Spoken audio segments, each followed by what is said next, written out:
Dans la capitale, il est aussi question de tarir les sources de financement du terrorisme. L'atelier de mesure des flux financiers illicites invite les spécialistes à prospecter le domaine du commerce international des produits miniers, secteur que l'on suspecte de financer des groupes armés terroristes. Daouda Ouattara et Sonia Kokti nous en diront plus, compte rendu. L'atelier ouvert ce 20 mars pour le secteur minier extractif concerne les flux financiers illicites.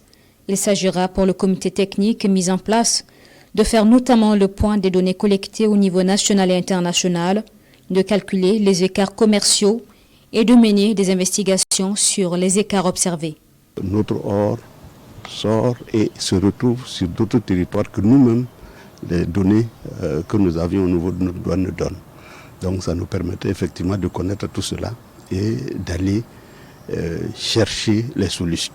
Les groupes armés utilisent vraiment ces canaux-là pour pouvoir vraiment se ravitailler en armement et en vivres.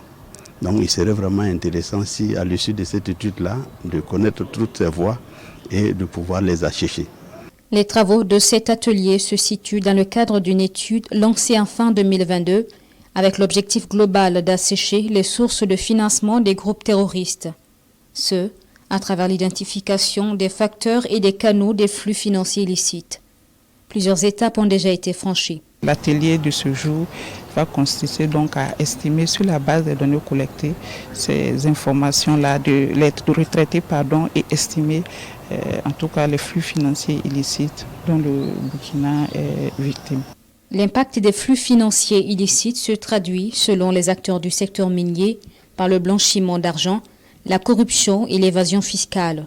Une étude menée en 2017 par la Commission économique pour l'Afrique et le Centre africain de développement minier indique que 50% des flux illicites en provenance de l'Afrique ont pour source la facturation dans le commerce international.